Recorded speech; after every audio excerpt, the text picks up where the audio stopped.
2023లో జరిగిన ఆంధ్రప్రదేశ్ వ్యవసాయ శాఖ సర్వే ప్రకారం అనంతపురం జిల్లాలో 62% పంటలు నీరు లేకపోవడం వల్ల నష్టపోయాయి.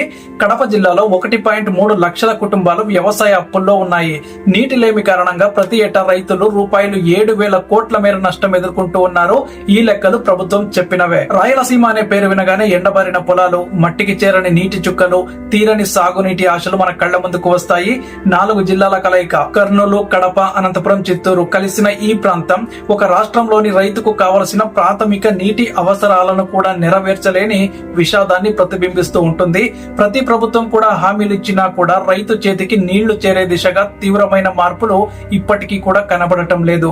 ఈ పరిస్థితిని నిజమైన గణాంకాలతో, భవిష్యత్తుపై స్పష్టతతో విశ్లేషించడం ఇప్పుడు అత్యవసరం అన్నమాట. రాయలసీమలో సగటు వర్షపాతం 500 నుంచి 650 మిల్లీమీటర్ల మధ్య ఉంటుంది. ఇది దేశ సగటు వర్షపాతం అంటే 1160 మిల్లీమీటర్ల కన్నా సగం తక్కువ. మరింత లోతుగా చూస్తే అనంతపురం జిల్లాలో వర్షపాతం గణనీయంగా తక్కువగా ఉంటుంది.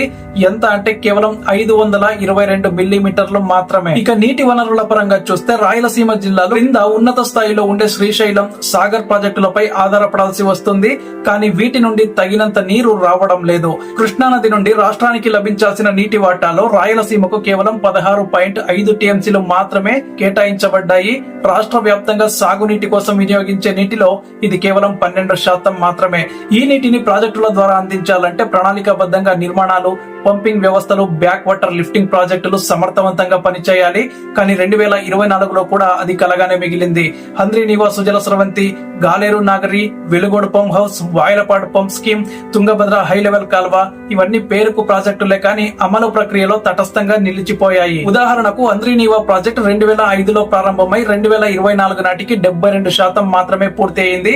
గాలేరు నాగరి ప్రాజెక్టు 2006లో ప్రారంభమై ఇప్పటికీ కూడా చివరి 30% భాగం కేంద్ర అనుమతుల కోసం ఎదురు చూస్తోంది. వెలుగోడలో పంపింగ్ మోటార్లు ఉన్న విద్యుత్ సరఫరా అంతరాయంగా ఉండటం వల్ల అసలు నీరు లభించడమే లేదు. రాష్ట్రంలోని నీటి ప్రణాళికల్లో అనేక సమస్యలున్నాయి. అందులో మొదటిది నిర్మాణ వ్యయాలు మించిపోవడం. 2005లో హంద్రీనీవా రూపాయలు 4,500 కోట్లతో ప్రారంభమై ఇప్పుడు అది 13,000 కోట్లు దాటిపోయింది.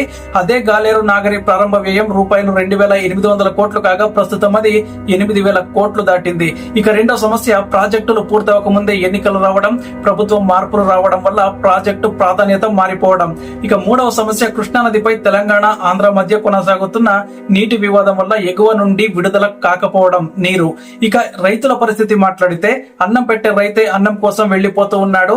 2023లో జరిగిన ఆంధ్రప్రదేశ్ వ్యవసాయ శాఖ సర్వే ప్రకారం అనంతపురం జిల్లాలో 62% పంటలు నీరు లేకపోవడం వల్ల నష్టపోయాయి. కడపలో 1.3 లక్షల కుటుంబాలు వ్యవసాయ అప్పుల్లో ఉన్నాయి.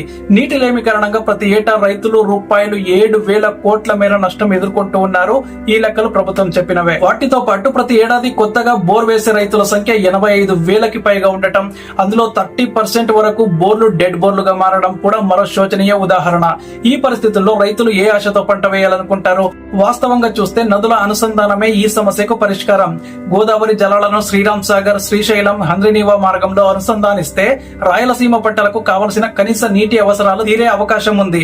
కానీ ఈ అనుసంధానం రాజకీయంగా మాత్రమే చర్చకు వస్తోంది. కానీ కేంద్రం కానీ రాష్ట్రం కానీ దీన్ని అమలు చేసే సరైన చిత్తశుద్ధి చూపడం లేదు.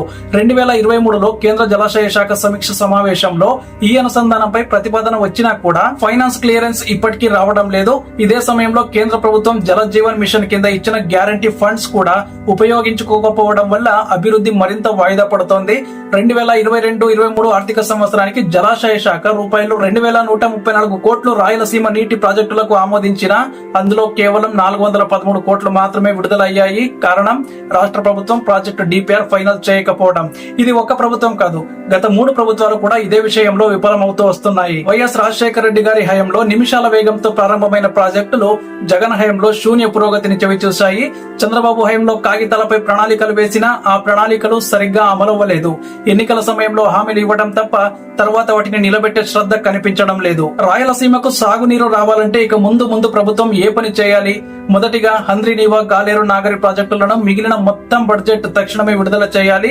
రెండవది కేంద్రంతో కలిసి నీటి పంపిణీ ఒప్పందాలను సవరించి ఎగువ ప్రాంతాల నుండి కేటాయించాల్సిన నీటిని ఖచ్చితంగా సమయానికి విడుదల చేయించేలా ఒత్తిడి చేయాలి. మూడవది గోదావరి జలాల అనుసంధానానికి ప్రత్యేక టీం ఏర్పాటు చేసి ఏడాది గడువులోపు పనిని ప్రారంభించేలా చర్యలు తీసుకోవాలి.